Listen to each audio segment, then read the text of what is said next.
네, 안녕하십니까. 네, 박 주장입니다. 시간이 많이 지났네요. 모든 토론하다 보면 항상 이렇게 시간이 좀 이렇게 늘어지더라고요. 방금 전에 두 의원님들 참, 제가 만나본 의원님들 중에서는 가장 환경에 대한 인식이 바르게 쓰여 있는 분이 아닐까 이렇게 생각이 듭니다. 상당히 의원님 말씀에 동의하는 부분이 많고요.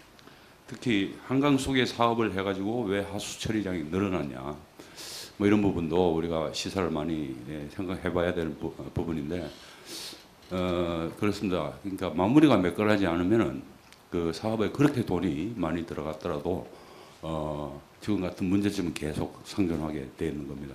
그러니까 아까 말하는 뭐 하우스 커넥션, 뭐 각 가정마다 커넥션 하는 거라든가 분류식 광고와 함유식 광고가 만나는 지점에 어떤 부분 이런 것들이 매끄럽게 안 돼 있기 때문에 남양주 시도 굉장히 뭐 환경부가 이야기하는 무슨 하수 처리장보다 많은 양의 하수 처리장이 발생하게 되었습니다.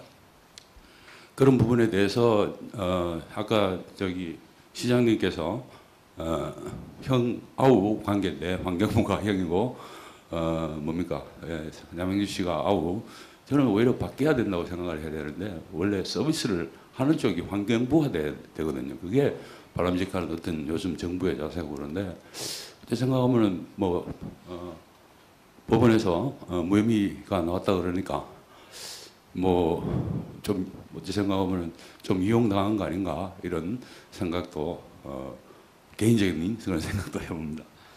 그래서 지금 아까 말씀하셨듯이 굉장히 보면 하수 광거 사업이라든가 이런 걸 해서 다 이제 완벽하게 해서 한강 수계의 BOD를 뭐 수지를 1ppm을 낮추겠다 그랬는데 실제로 1ppm도 안 낮아졌습니다. 그리고 이제 그런 투자를 그렇게 많이 하더라도 아직 남양주시도 한강 수계 전체도 하수도에 대한 기반 시설에 대한 투자는 아직도 계속돼야 된다는 이야기죠. 근데 지금 보면은 뭐 이제 기획재정부 이야기가 되겠습니다만은 하수도 예산 같은 경우에는 특별 회계로 쓰라, 지방비로 쓰라.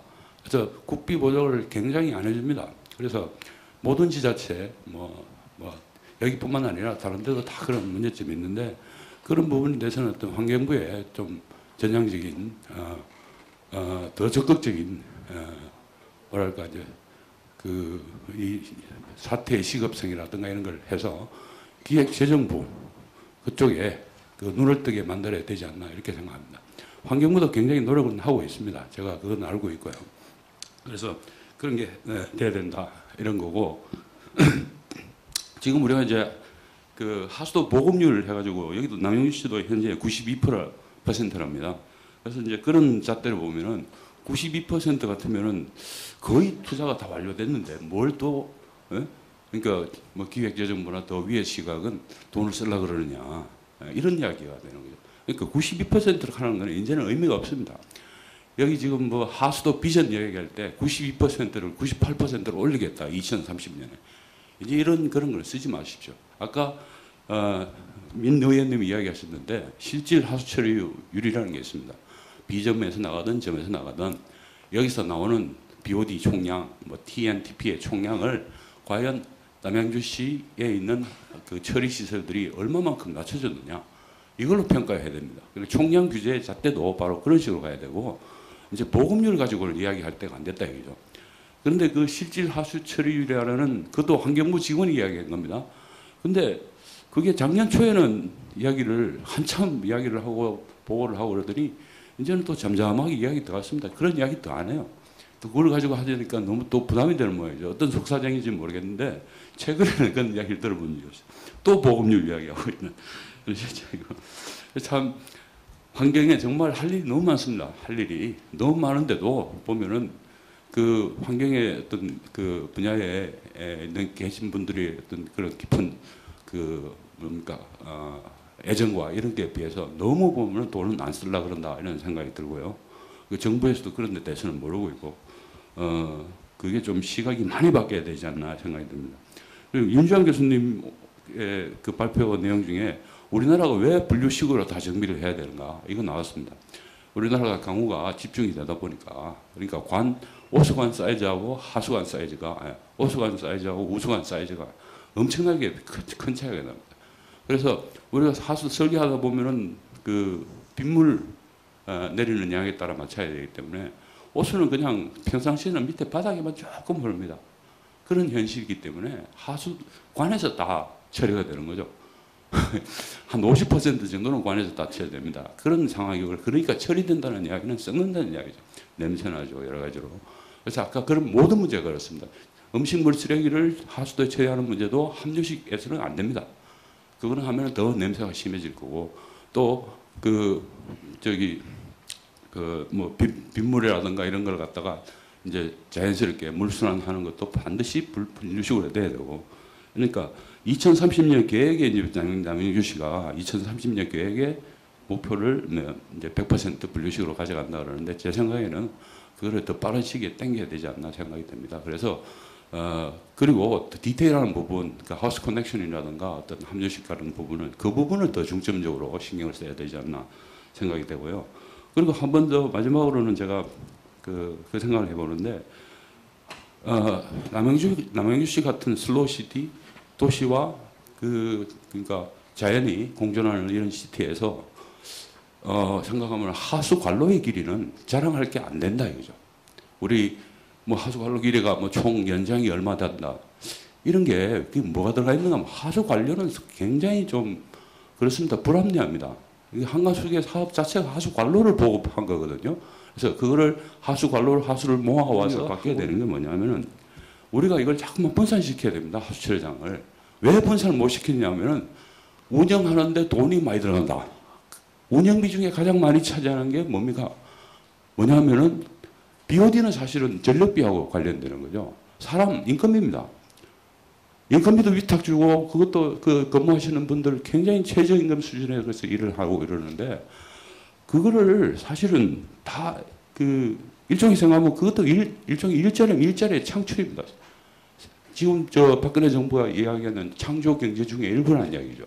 그래서 처리장이 100개, 200개가 된다 그러면 100개, 200개에 맞는 인력이 들어가면 되는 거고, 거기서 일자리 하면 될 거 아닙니까?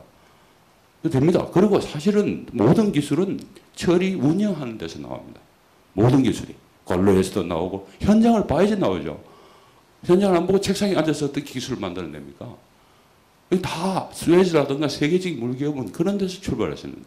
그래서 운영하는 노하우를 알고 처리하는 노하우를 돈을 줄이는 걸 알기 때문에 지금 세계적으로 마켓 시어가 크고 그렇게 잘 나가고 있는 겁니다. 그래서 이 관로 없는 도시 한번 생각해 보겠습니다. 관로 없는 도시. 미래 어떻게 한 200년 후에 다 가정에서 다 처리하는 거죠. 관로 없이 받은 물은, 그죠? 뭐 이런 것도 황당한 생각이지만은 그런 이야기들이 자꾸만 나오고 있습니다. 세계적으로도. 우수관로도 아까 김희호 박사님이 보여주셨는데, 우수관로가 왜 다 그렇게 밀폐형으로 가야 되느냐? 아닙니다. 우수관로 같은 거는 침투를 더 좋게 하기 위해서는 유공간으로 가면 됩니다. 그죠? 그런 것도 하나의 새로운 시각이고요. 그래서 저는 남영규 씨가 정말 우리나라에서는 최고의 그 환경에서는 가장 자연스럽고 정말 자연에 정말 친화적인 그런 도시로 탈바꿈했으면 좋겠습니다. 그래서 아까 일본 어떤 김 교수님 말씀하신 도시 이름 잘 모르겠어요. 기호시인가요? 예, 그것처럼 최고의 환경 도시로 한번 만들어 볼 비전을 만들어 오십시오. 감사합니다. 네. 감사합니다. 또 새로운 각도에서 하수도 분야를 좀 생각할 수 있는 그런 코멘트를 해주신 것 같습니다. 고맙습니다. 이제 두 분이 남았는데 순서에 입각해서 또 여성학자로 의대 차원에서 팔당 대책본부의 장미적 박사님께서 먼저 토론해 주시겠습니다. 네, 안녕하세요. 저는 팔당 수질개선본부에서 전문위원으로 일하고 있는 장미정입니다. 우선 박철희 교수님의 배려에 너무 감사드리고요.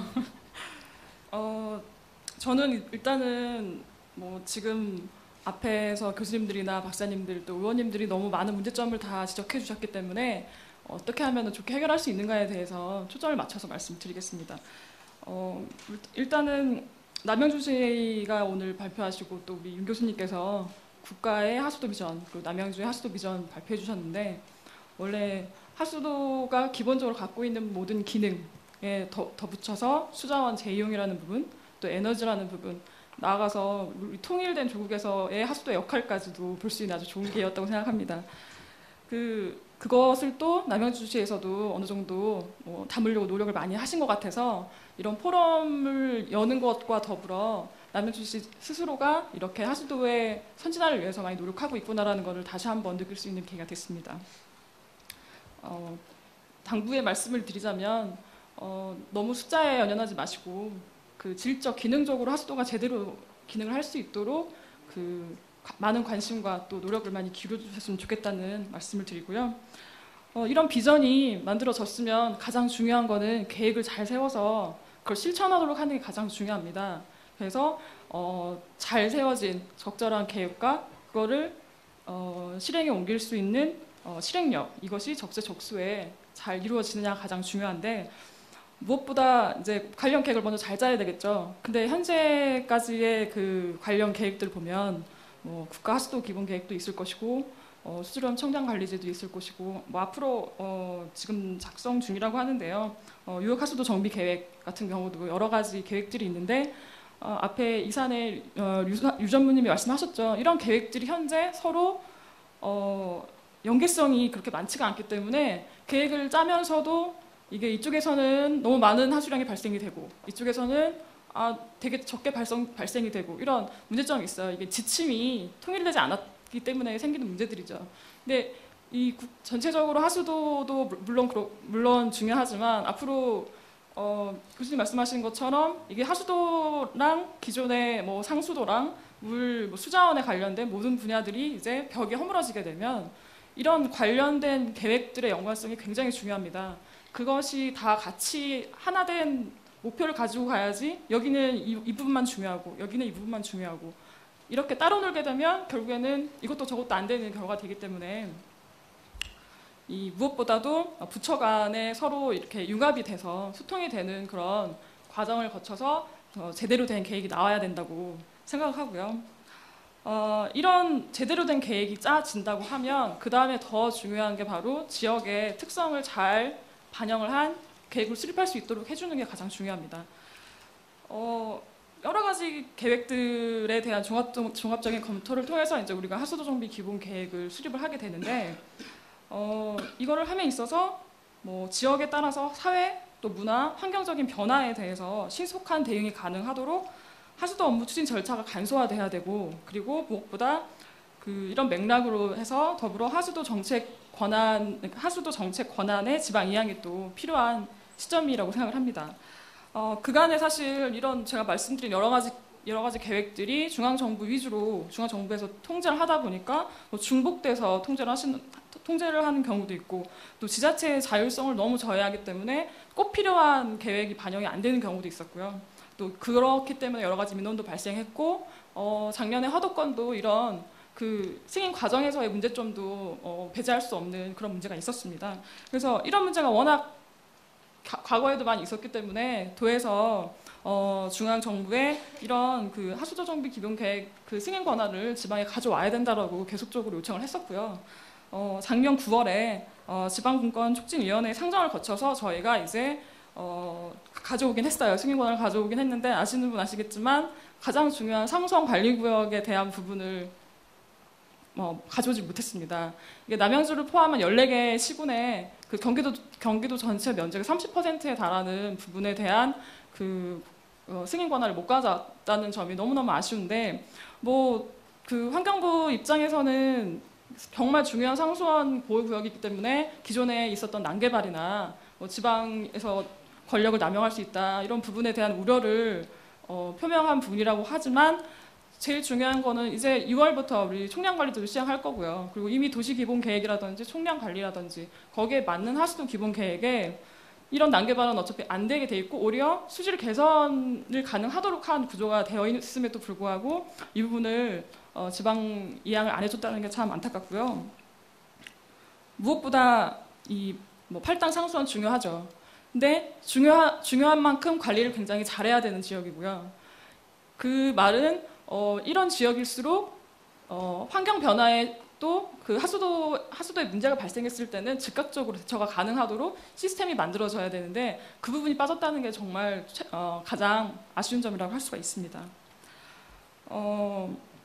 어쨌든 저희가 이제 나머지 19개 시군에 대해서 17개 시군에 대해서는 가져왔기 때문에 우선 일단 승인 권한 이양이 허용된 지역을 대상으로 해서는 수질 오염 총량 관리 제도 하에서 지자체 주도로 합리적으로 하수도 또 오염원 관리를 잘 수행을 해서 이게 다른 지역까지도 우리가 충분히 관리가 가능하다라는 걸 일단 충분히 보여주면서 지속적으로 남은 상수원 관리구역에 대한 부분도 저희가 나중에 권한 이양을 받도록 저희가 지속적으로 요청을 할 거고요. 저희가 그렇게 되면 수질 관리의 실질적인 책임은 사실 시군에 있는 시도에 있는 겁니다. 그래서 더 체계적으로 관리가 가능할 수 있도록 하수도 시설에 대한 개선 명령권이라든지 운영 관리 실태 점검권에 대한 부분도 이양을 지속적으로 요청을 하고 있습니다. 근데 이제 저희가 이렇게 이런 권한을 가져온다는 건 사실 거기에 대한 책임을 져야 된다는 의미가 되거든요. 그럴 경우에 가장 중요한 거는 계속 말씀을 드리지만 재원과 결국에 전문적인 인력이 확보가 돼야 되는 겁니다. 이제 근데 안타깝게도 하수도 요금 현실화 안 돼 있고요. 그다음에 지방 재정이 워낙 열악하기 때문에 중앙 정부의 지원을 받지 않으면 저희가 이거를 하수도 사업을 할 수가 없죠. 그렇기 때문에 재정 문제가 여전히 남아있는 과제 중에 하나여서 저희가 경기도에서 어떤 역할을 할 수 있는지에 대해서 지금 현재 되게 많은 고민을 하고 있습니다. 그래서 저희가 이제 여러 가지 안을 지금 내고 있는데 그 중에 몇 가지 안을 조금 소개시켜 드리자면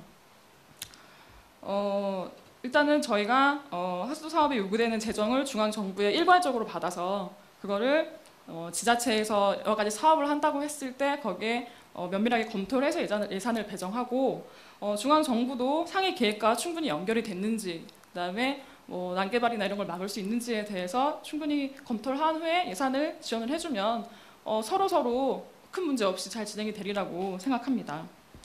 또 하나로 이제 그 지방 정부의 환경 분야, 특히 하수도 분야에 재정 확보할 수 있는 방안으로는 저희가 생각해 본 거로는 현재 지금 중앙 정부로 환경 개선 부담금이 다 기속이 되고 있어요. 그렇지만 그 개선 부담금 같은 경우에는 지방 정부가 걷어들여서 중앙 정부에 보내는 금액이고 이게 어느 정도 기본 징수 비율이라는 부분이 있는데 이 비율이 현재 60%로 돼 있습니다. 60%까지 걷고 그 이상은 지방 정부가 예산으로 쓸 수 있는 부분인데 이 비율을 좀 낮추고 지방 정부가 이 비율을 낮추면 지방 정부가 걷어서 쓸 수 있는 금액이 더 늘어나기 때문에 이제 중앙 정부에도 예산이 늘어날 수 있고 또 지방 정부에도 이 부분에 대해서 하수도 사업을 할 수 있는 그런 재원으로 활용될 수 있다고 생각을 합니다. 아까 이제 윤 교수님 발표를 들으면서 가장 제가 이 부분에 대해서 느꼈던 건 뭐냐면 만약에 나중에 요금을 안 내는 하수도 아니면 돈 버는 하수도가 되면 사실 이런 지방 권한에 대한 부분은 다 해결이 될 것 같아요. 그래서 그런 시기가 빨리 도래했으면 좋겠습니다. 무엇보다도 또 이제 저희가 또 가장 중요한 게 전문 인력 확보죠. 지금 보니까 환경부에서 기존 단속반이라는 운영을 하고 있대요. 사실 단속반이라고 하는 단어 자체는 잘못한 것을 확인하러 다니는 거죠. 근데 저는 단속반이 필요한 게 아니라 기동 지원반이 필요한 것 같아요. 남양주에서 저런 문제가 생겼으면 어떤 방법을 통해서 빨리 해결할 수 있는지에 대해 지원을 해야 되는데 왜 그렇게밖에 못했냐고 채찍질을 할 게 아니거든요, 사실. 되게 중요한 상수원 보호를 위해서 서로 다 노력하고 있는데 그런 식으로 할 사이는 아니거든요. 지자체와 중앙 정부는 서로 도와서 협력해야 되는 관계지 누구 하나가 다른 사람이 잘못을 지적해서 처벌하는 그런 관계가 돼서는 안 됩니다. 그래서 이런 전문 기술단이라든지 그다음에 전문 인력 확보를 도 차원에서도 현재 추진 중에 있습니다. 저희가 아까 우리 이유영 의원님도 말씀하셨는데 경기도에서 해야 될 일이 되게 많다고 말씀하셔서 저희도 열심히 하겠습니다. 네, 감사합니다. 계획이나 제도적인 부분에 있어서 우리가 재정 확보라든가 여러 가지 인력 운영에 대한 다양하게 설명을 잘 해서 고맙습니다. 참고로 서울시립대학교에서 박사학위를 했습니다. 마지막 토론자가 남아 있습니다. 특별대책지역 수질보전협의회의 이강현 박사께 기례를 드리도록 하겠습니다. 예, 안녕하십니까. 수질보전 정책협의회 이광현이라고 합니다. 앞서서 교수님들하고 그 박사님들, 의원님들께서 다 말씀해 주셔가지고요. 제가 지금 준비해온 게 말씀드리기 매우 부담스럽긴 하지만 제가 그동안 연구하면서 그다음에 실무적으로 느꼈던 것들 중에 환경 정책을 입안함에 있어서 좀 간과해서는 안 될 부분들과 그리고 오총제가 이제 시행이 되는데요. 그 부분에서 좀 고려돼야 할 사항들에 대해서 한 4가지 정도만 말씀드리도록 하겠습니다. 저는 우선 큰 범주에서 하수도 관리의 책무에 대해서 좀 말씀드리고 싶은데요. 하수처리의 역사를 다들 잘 아시다시피 산업혁명으로 인해서 영국 런던에서 콜레라가 발생하고 수십만 명이 죽었습니다. 그 이후에 이제 공중위생 차원에서 도시 하수 관망이 이제 설치가 시작이 됐고요. 이는 하수도에 있어서 가장 중요한 게 공중위생이 아닐까라고 생각을 해봅니다. 그리고 하수도법 제1조 목적을 보시면 하수를 적정하게 처리하여 지역사회의 건전한 발전과 공중위생의 향상에 기여하고 공공수역의 수질을 보존함을 목적으로 하고 있는데요. 법의 목적에도 명시된 것처럼 국가가 큰 틀에서 공중위생에 대한 책임이 우선적으로 있다고 할 수 있습니다. 그리고 하수도법 3조에 보시면 국가의 책무로서 하수도의 설치 및 관리 등에 대해서 지자체가 하수를 적정하게 처리해야 할 책무를 성실히 수행할 수 있도록 국가가 필요한 기술적 그리고 중요한 부분인데요. 재정적 지원을 한 책무를 진다라고 되어 있습니다. 이러한 관점에서 보면 하수 관거라든가 그다음에 하수 처리장 설치 비용 그리고 관거 유지 보수 비용, 운영 비용 등 현재보다 좀 더 국비 지원이 좀 더 돼야 되지 않겠느냐 생각을 좀 하고요.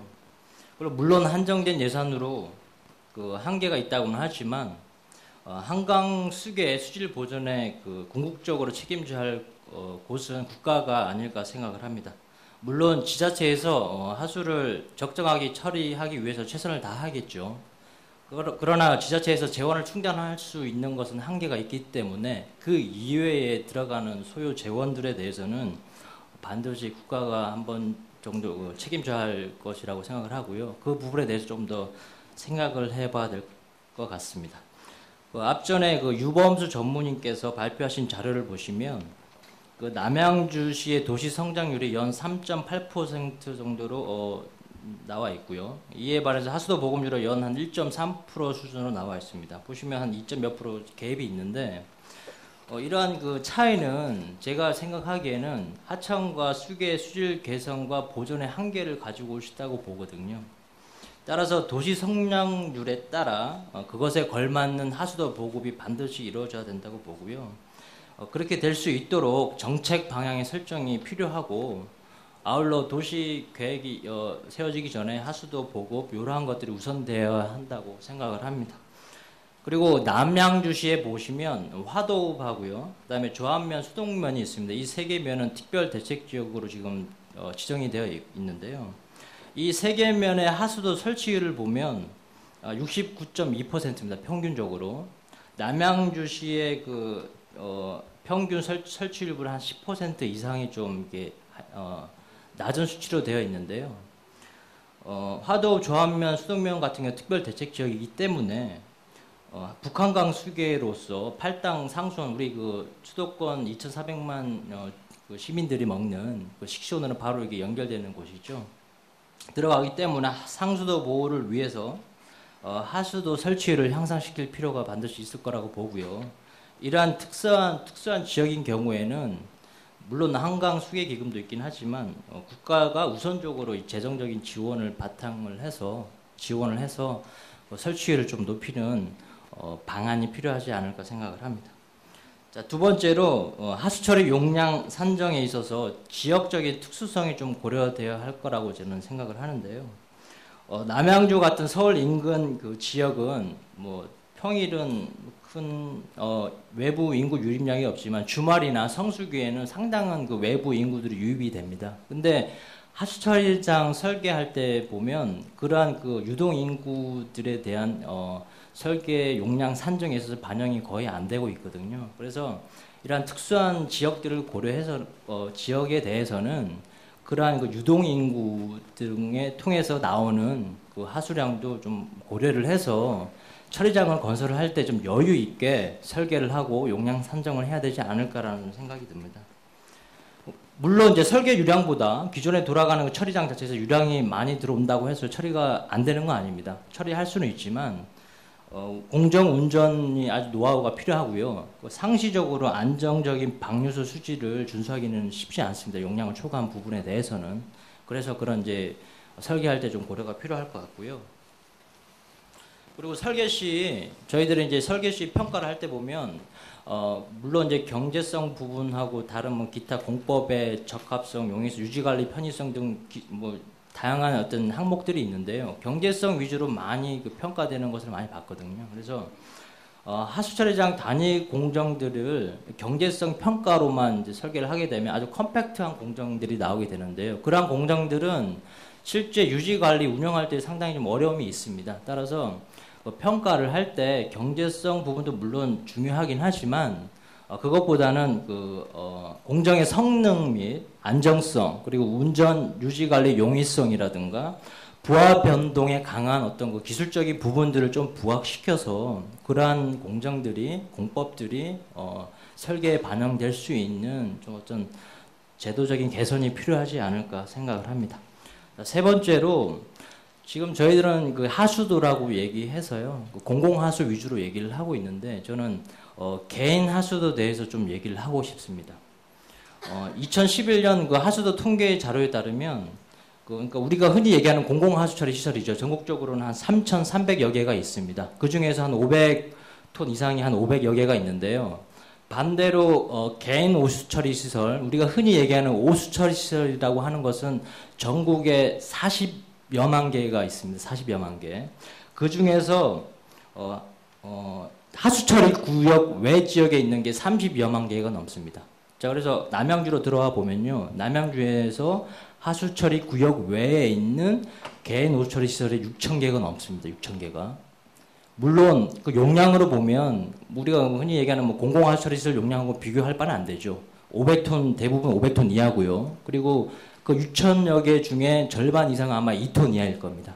물론 하나하나 그 처리 용량을 따지면 뭐 큰 그 수교에 미치는 용량이 뭐 크게 없을 거다라고 우리가 오해를 할 수 있지만 그 6,000여 개를 다 한꺼번에 생각을 해보시면 유업 관리 차원에서 보시면 거기서 배출되는 보화량들이 기존의 그 월산 지금 하수처리장에 17,000톤으로 지금 설계되려고 하고 있는데 그 이상의 양들이 적정 처리가 안 되고 방류된다고 생각을 하시면 좀 더 이해가 편하지 않을까 싶은데요.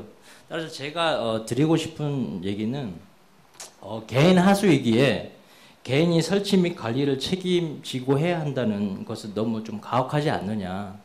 따라서 우리가 보시면 하수처리 시설이나 그리고 개인 하수처리 시설을 공법을 딱 들여다 보시면요. 공법이 대동소이합니다. 큰 차이는 없습니다. 그리고 BOD, SS, TNTP 제거하는 제거 기작도 공공하수나 개인하수나 똑같습니다. 근데 공공하수 처리장 같은 경우에는 전문가들이 붙어서 관리를 하고 그렇게 관리를 함에도 불구하고 좀 문제가 나는 곳도 있죠. 근데 개인하수 오수처리 시설 같은 경우는 전문가들이 그거 운영하기가 힘듭니다. 따라서 이러한 것들이 조금 이제 환경이 개선돼야 되지 않겠느냐 생각을 하고요. 따라서 오수처리 시설이 제대로 된 기능을 하기 위해서는 지금보다 좀 더 정책적으로 지원이 되어야 된다고 보고요. 개인 하수 위기 이전에 우리가 보존해야 할 하천 및 수계에 들어가는 저오염원이기 때문에 이러한 점을 반드시 상기를 하고요. 국가 차원에서 정책적인 어떤 지원이 좀 필요하다고 생각을 합니다. 그리고 마지막으로 수질 오염 총량 제도의 효율적인 정착을 위해서 뭐 좀 필요한 부분에 대해서 제가 말씀드리고 싶은데요. 오청제 기본계획 수립도 중요하지만 이제는 지자체에 이제 넘어갔고요. 지자체에서 시행계획을 잡고 그 시행계획을 통해서 이행평가, 삭감계획을 어떻게 세우느냐가 대단히 중요하다고 생각을 합니다. 따라서 대부분의 시군의 삭감계획을 보면 하수처리장 신증설, 그리고 하수환거 정비, 방류수 수질 개선이 거의 70% 이상을 차지를 하거든요. 근데 이 세 가지 삭감계획 업무들은 대부분 하수과에서 담당을 합니다. 근데 하수과하고 오총과는 지금 분리가 되어 있는 상태고요. 따라서 이 하수과하고 오총팀하고 어떤 통합을 해서 그 업무의 효율성을 높여 실제 지자체 시군들의 이행평가를 함에 있어서 업무 효율성을 제고를 하고 좀 더 매끄러운 어떤 진행, 오총제 효율적인 정착을 위해서 그런 어떤 업무의 통합이 좀 필요하지 않을까라는 생각을 하고요. 끝으로 하수도 비전과 발전 방안을 위해서는 하수처리 시설 투자 합리화와 그리고 효율 증진이 필요하고요. 이를 위해서는 발생원 중심의 하수처리 시설 설치 확대 그리고 하수 관과에 대한 투자 확대를 통해서 공공 하수처리 시설 효율 운영 효율 개선을 하고요. 그리고 방금 전에 말씀드린 것처럼 하수처리 구역 외 개인 하수도 설치 및 운영 지원에 대해서 좀 강화할 필요가 있고, 그리고 하수처리 구역 확대 및 관리 제도 등의 개선화가 좀 이루어져야 되지 않겠느냐라는 생각을 하고요. 발표를 마치도록 하겠습니다. 감사합니다. 토론 내용이 다 끝났습니다. 저희가 토론 내용을 들으면서 남양주시 하수도 선진화의 키워드가 과연 뭐가 돼야 되냐 이런 귀결점을 찾아야 되지 않을까 그런 생각을 하게 되고요. 결국은 남양주시의 그런 처리장에서의 작년에 있었던 그런 문제점 그런 것들이 스트레스이긴 했었지만 그런 것들이 현 시점에서 보면 어떤 전환점이 될 수 있지 않냐 이런 생각을 하게 되거든요. 그래서 그런 것들이 저희가 여러분 잘 아시는 것처럼 일반적인 생화학적 반응 속도가 선형적으로 증가하는 것보다는 처음에 약간 레그 페이스를 갖고 지체기를 갖고 있다가 갑자기 로그 그로스로 튀는 그런 반응 속도식들을 저희가 많이 접하게 되는 거거든요.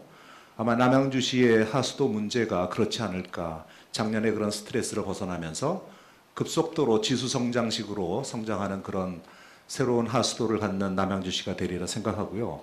그렇게 된다 그러면 윤주현 교수님이 말씀하셨던 질적 성장을 이룬 선도자적인 하수도 분야의 선도자가 될 것이고, 유범수 전무님이 발표하신 2020 명품 도시가 될 것 같고요. 또 김홍호 교수님이 얘기하신 아마 우리들의 미래이기도 하겠지만 제4세대 하수도에 먼저 달성할 수 있을 것 같고, 김효 박사님이 발표하셨던 도시 기반에 근거한 물순환을 최초로 정립시키고 실용화한 그런 도시가 되지 않을까. 그래서 그런 이유 때문에 오늘의 포럼도 있겠습니다만 앞으로 우리 모두의 관심이 남양주시가 새로운 하수도 분야에서 우리나라의 하수도 모델 도시가 될 수 있을 것 같은 그런 기대감이 보입니다. 6시에 공무원 퇴근 시간이잖아요. 아직 10분 남았기 때문에 플로어에 있는 분들의 질문을 받도록 하겠습니다. 마이크 좀 준비해 주시고요. 예, 마이크 그래야 저희가 좀 들을 수 있을 것 같아서요. 네, 소속을 말씀해 주시고 해주십시오. 네, 저는 신담 엔지니어링이라는 회사의 장성훈 상무입니다. 저는 사실은 하수도 전공은 아닙니다. 제가 여기 와서 하수도 물관리 전문가들의 이야기를 들으면서 저는 토목 건축 기술자로서 한마디 말씀을 드려야 될 것 같아서 제가 마이크를 잡았습니다. 우리 자연이 주는 그 선물이 공기가 있고 토질이 있고 또 물이 있습니다. 그러나 그 중에서 순환적인 상태로 우리에게 왔다가 다시 우리를 거쳐서 갔다 다시 오는 물질은 오직 물 하나만 남은 걸로 알고 있습니다. 이 물은 높은 곳에서 낮은 곳으로 오면 그 자연은 다시 그 낮은 곳으로 해서 높은 곳으로 올려보내서 다시 저희에게 옵니다. 아까 많은 지적들이 있었는데 상수도와 하수도 얘기를 하수도 포럼을 얘기하고 있는데요. 상수 시설은 저희가 자연에서 온 물을 정화해서 우리가 쓸 수 있는 물로 보내는데 그 취수장에서부터 우리가 사용처까지는 가압이라는 과정을 거쳐서 돌아옵니다. 그래서 누수 확인이 사실은 쉽습니다. 그래서 상수가 터지면 바로 뉴스에가 납니다만은 하수는 사실 그 누수 확인이 쉽지가 않습니다. 자연 상태에서 구배를 통해서 흘러가는 물질이기 때문에 새들에도 모릅니다. 그런데 한 가지 아쉬운 것은 우리 남양주의 특징입니다. 남양주의 특징은 산악지대 속에 촌락이 자연 발생적으로 발생됐던 도시 형태를 띠고 있습니다. 그 후에 서울의 위성도시 성적을 띠면서 많은 그 촌락들이 대형 도시로 발전을 하면서 산과 산 사이에 촌락이 형성되는 형태로 지금 도시가 구성되어 있습니다. 우리가 이 과정에서 간과하고 넘어간 게 하나 있는데, 하늘에서 비는 도시가 됐든 농지가 됐든 산림이 됐든 거의 비슷한 강수량을 내려줍니다. 그렇게 내려준 비를 우리가 활용을 하게 되는데요. 산에 내려진 비들은 대부분이 땅으로 스미거나 아니면 많이 올 때는 그게 외부에서 흘러서 우수로 자연 상태로 흘러나옵니다. 그런데 농지에는 그게 자연 상태로 간 게 농업용수라는 1차 오염을 거쳐서 다시 우리에게도 흘러 들어옵니다. 제가 볼 때는 지금 얘기하고 있는 하수도 정책은 그런 부분들이 아닌 도시 촌락의 부분에 대해서 말씀을 하시는 것 같은데, 조금 더 큰 범주로 나간다면은 저희 이 남양주시에서는 산, 농지에 내려져 있는 그 물들의 양이 원체 면적이 크기 때문에 그 양이 큰 걸로 제가 생각을 합니다. 그 부분을 단순히 우수라고 처리하지 마시고, 그게 하늘이 남양주에 대해 내려준 선물이라고 생각한다면 그 물들을 우리가 어떻게 활용해서 이 남양주를 물과 친숙한 공간으로 만들 수 있는가, 그 부분에 좀 포괄적으로 검토가 되어야 될 것 같고요. 그 하나의 명목 속에서 이 하수 처리를 어떻게 해서 우리가 지금 한강 수계에 있는 도시로서 어떻게 보다 나은 환경 처리를 할 것인가, 이렇게 고민해야 되어야 할 것 같습니다. 참 우스운 얘기지만 모든 물은 높은 곳에서 아래로 흐른다는 사실이 분명히 다 알고 있는 사실인데, 그 하천 밑에 하수관로를 묻었다는 것 자체는 토목기술자가 보면 웃을 겁니다. 그건요, 어떤 관로를 만들어 놔도 20년이 지나면 셀 수밖에 없습니다. 그 관로는. 그러면 하천 위에 물이 있는데 그 밑에 공간이 있다라면 그 공간에는 마이너스 압력 상태인데 위에 있는 하천의 물이 흘러 들어가지 않는다는 사실을 어떻게 간지하고, 과연 하천 밑에 그 관로, 간선관로를 묻을 수 있었는지, 저는 그래서 이런 부분들이 어느 환경 전문, 물 전문이 아니라 모든 부분에, 오늘 이 자리에 사실은 토목과도 오고 산림공원과도 나오고 다 나와서 같이 토론을 해서 남양주에 하늘이 내려주신 그 물을 어떻게 총괄적으로 관리를 할 때 그 한 부분에서 하수도는 이렇게 하겠다, 토목 분야는 이렇게 하겠다, 공원에서는 이렇게 하겠다, 이렇게 토론이 되기를 바라면서 말을 마치겠습니다. 이상입니다. 그래서 우리 그 지금 말씀해 주신 분 같은 토목이나 건축 그런 쪽에 기술자가 오실 줄 알고 우리가 그 부분을 좀 비워놨던 거거든요. 그런데 그런 코멘트 감사히 듣고요. 특별히 뭐 답변을 원하시는 건 아니죠? 네, 시간 관계상 또 우리가 마이크를 좀 자, 앉아서 말씀 좀 드리겠습니다. 그러세요. 저희 지역에 우리 두 의원만 빼시고는 외지에서 왔는데 늦은 시간에 이렇게 말씀드리기가 우선 송구한데, 그래도 중요한 토론이 일어나서 몇 말씀 드리고자 합니다. 소속을 좀 말씀해 주시죠. 저는 경기동부 환경운동협의회 회장을 맡고 있는 김재환입니다. 여러 가지 오늘 그 좋은 말씀을 많이 들었습니다. 이 하수 관리나 처리의 그 메커니즘도 참 다양하다는 그런 공부도 했고요. 또 작년에 우리 화도 처리장 문제가 금년에도 뭐 처리 용량도 부족하고 뭐 고도 처리나 이런 부분이 금년에도 뭐 원만치 않을 것 같아요. 금년에 저희 남양주시는 또 불안한 그런 마음을 저희들은 좀 가지고 있습니다. 그래서 그런 과정에서 조금 전에 현근 교수님이 그 오줌 문제를 말씀해 주셨는데, 제가 지금 환경운동이 내년이면 20년 되는데 10몇 년 전에 정부에서 관로를 동네 이장들한테 지원해 줬는데, 이분들이 오수관로 연결은 이제 우수관로 연결은 이거 개념 없이 다 연결해가지고 화도 같은 데가 그런 문제가 발생된 겁니다. 근데 그걸 단지 화도 처리장의 그 잘못이라고 해서는 용량 부분도 아니에요. 그건 다시 정말 관을 다시 정비를 해야 되는 그런 문제가 되어 있는 거고요. 또 하나는 저도 이제 한 60 정도 됐습니다만 과거에 저희 시골 집을 회상해 봅니다. 과거에는 저희 집에서 나오는 주방에 설거지물들이 집 주변에 또랑을 건너면서 다 그 정화 자정이 돼가지고 실개천으로 갈 때 물이 깨끗했습니다. 오늘 지금 하수도 미래다는 이런 주제를 가지고 우리가 지금 토론을 하고 있는데요. 남양주 같은 경우에도 사실상 하수처장이 뭐 적은 거 있으면 크게 불려면 진건하고 구립니다. 이게 관로가 길어요. 길은데 거기서 누수나 불명수나 이런 거 안 나올 수가 없는 것이죠. 사실은 조금 전에 말씀드린 옛날 우리 시골 집에서 나오는 그 물들이 시골 집에서 처리가 돼야 됩니다. 아까 그 우리 이광현 교수가 말씀하시는 거 그 남양주에 그 합병정화조 묻어진 게 한 6천 개 된다고 그러는데 사실 그렇게 해서라도 처리를 해서 하천에 보냈을 때 그 하천에 유지용수가 생기면서 또한 하천에서 자정작용을 할 수 있는 그런 건전한 생태계 동선이 연결되는 것이죠. 그래서 이러한 그 모든 문제들이 이 앞으로 다음 그 하수도가 미래다 이런 포럼에서는 좀 걸러지면 좋을 것 같고, 그 이산의 김갑수 박사님 작년에도 뵙고 올해도 뵙는데 환경운동가로서 궁금한 것이 한 2가지 정도 있어. 좀 아까 저 주제 발표하신 그 이산에 가족이 가셨으니까 대리로 좀 해주셨으면 좋겠습니다.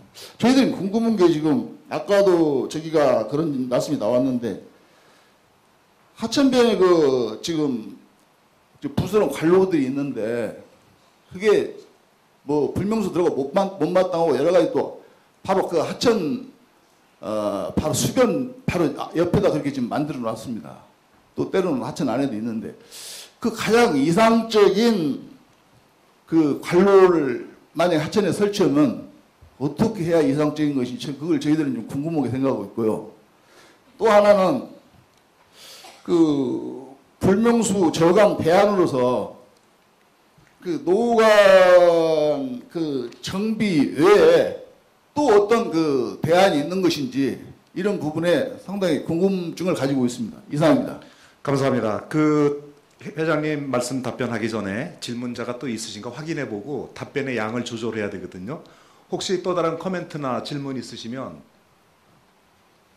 협조해 주셔서 감사합니다. 그러면 회장님의 질문에 마지막 답변하겠고요. 제가 전반부는 제가 말씀드리고 후반부는 김 박사님께서 말씀해 주십시오. 지금 회장님께서 지적을 잘 하셨는데 아까 제가 남양주시의 미래, 남양주시의 하수도 선진화에 대해서 키워드를 얘기해야 되는데 앞으로는 이제 시나리오가 있어야 되잖아요. 시나리오 중에 지금 회장님 지적하신 그런 내용들이 꼭 필요한 거죠.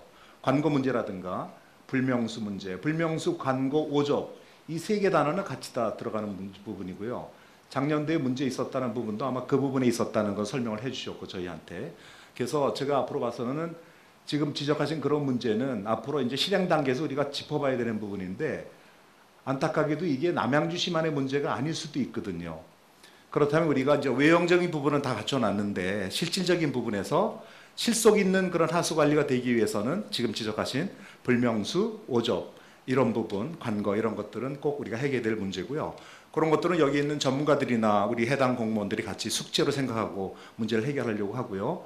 아까 말씀하신 그런 자연정화법에 대한 것들은 사실 우리들이 돌아가고 싶은 것이죠. 그게 아까 우리 토론자 중에서 말씀하셨지만 박주환 교수님 말씀하신 그런 관점과 똑같은 건데 자연정화법에 의해서 처리하는 그 부분 그런 것들도 우리가 기본적인 그런 시설에 의한 부분이 웬만큼 거의 완성도가 높다고 하면 그런 자연정화법에 대한 것도 필히 도입을 해야 될 부분이 있다고 생각하고요. 그런 쪽으로 우리 전문가들도 좀 열심히 노력을 하겠습니다. 두 번째 질문은 김 박사님께서 해주시겠습니다. 좋은 질문 감사드립니다. 아까 사실 그 하천변의 이 차뒷강 거는 정말로 잘못된 공법이죠. 아까 먼저 질문하신 분 토목적인 말씀을 하셨는데 당연한 이야기입니다. 그것이 이제 잘못된 것이 우리가 1976년에 서울시의 최초의 전국의 하수처리장이 현재는 중랑물재생센터입니다만은 그 당시에 청계천 하수처리장 미국의 IBRD 자금으로 만들어져서 하루에 15만 톤의 처리장이 생긴 것이 우리나라의 최초의 하수처리장이죠.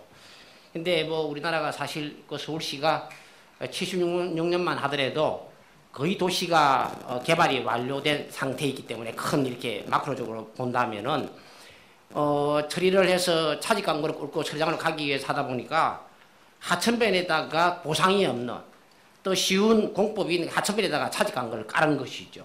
그게 정말 잘못된 것입니다. 아까 말씀대로 우리가 미국이나 영국, 프랑스, 일본 선진 외국들은 아까 우리 김호 교수님 말씀하신 대로 반드시 제외지다가 그걸 깔아야 되죠. 도로 밑에다가 차직 광고가 있습니다.